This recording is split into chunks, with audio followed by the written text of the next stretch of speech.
Hello, YouTube. It is your pal, the Two-Wheel Maniac, and today I got a cool content for you. Cool content, cool video is what I meant to say, but it is cool content.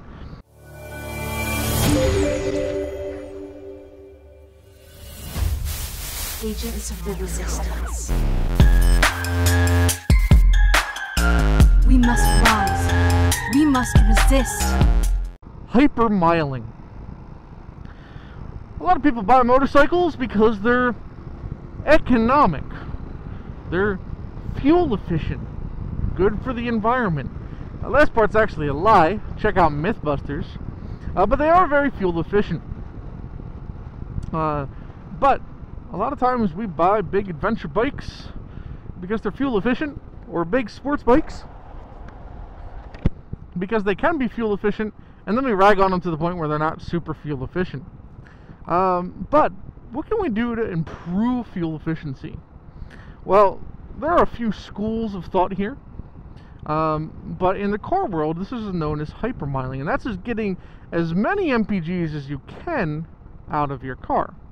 So, what are some techniques?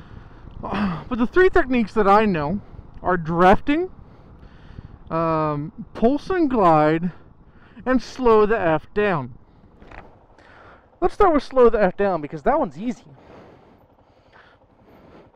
The concept with slow the F down is that do the speed limit.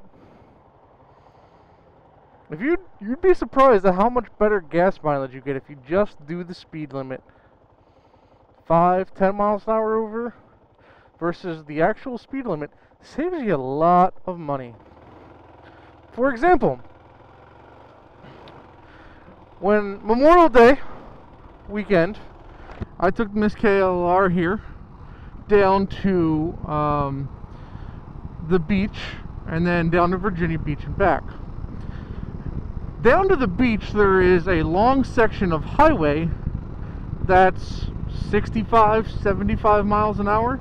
I mean, that's moving on this bike. And I got 38, 42 MPGs.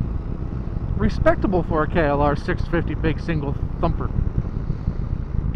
From where we were staying in Rehoboth down to Virginia Beach and back, I took 13, and 13 speed limit is 50 miles an hour.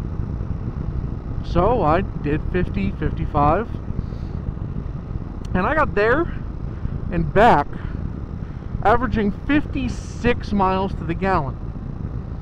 Now, Delaware's pretty flat, unlike most other states, but that still goes to show that just slowing down gives you a very good MPGs. The second, drafting.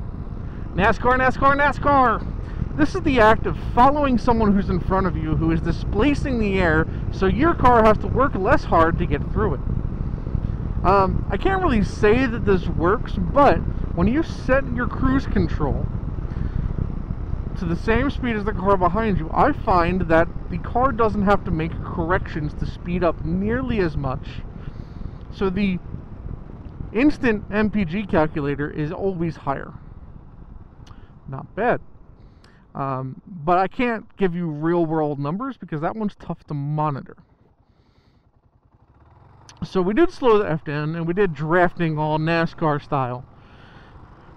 The last one is the pulse and glide technique. Now, pulse and glide doesn't really work on a motorcycle so much because of engine braking and lack of momentum. But it was termed from Prius owners, first-gen Prius owners, whose cars under 40 miles an hour did not have to use the gas engine. So you could accelerate up to 40. Once you got to 40, you would take your foot off the gas and you would coast like I am right now. And once you got to a certain speed, say 50 in this case, you'd give it gas, accelerate back up to your target of 55, and then coast. Now, for this, I can say it definitely works as well. Now, for a while, I was doing a 45 mile commute each way to and from work. About 35 miles of it is highway, turnpike. So what I did was, for a week, I would reset my instant trip calculator. I would reset my trip calculator and record the MPGs from the time I got onto the highway to the time I got off, using 70 miles per hour as my my target. Oh man, someone's getting papers.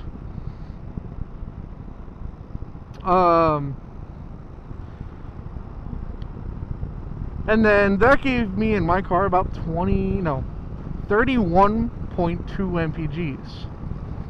The next week, I relied solely on the pulse and glide technique. Again, using 70 as my median, so I would accelerate to 75. Once I got to 75, I would push the clutch in, put the car into neutral, and then coast until I got to 65, and then I would accelerate again. The first day I was starstruck because I got 37 MPGs. 6 MPGs by using the pulse and glide technique. Now, this is a much more complicated technique versus drafting and the slow the F down technique, but it works. Again, it's hard to do on a motorcycle, but I'm sure it can be done on something like the new Yamaha R1, which doesn't really have any engine braking. So those are 3 hypermiling techniques. So subscribers of mine, let me know, what do you think of hypermiling? Do you think it's worth the aggravation? Do you think it's definitely worth it? I'd like to know what you guys think about the idea of hypermiling. If you're not a subscriber, let me hit that subscribe button. Get notified of all my cool, crazy content, which comes out Tuesdays, Thursdays, and Fridays. And let me know what you think, too. So, as always, guys, this is your pal, Two-Wheel Maniac. Be sure to hit that subscribe button. As soon as we hit 300 subscribers, I'm giving away something. So make sure you hit that subscriber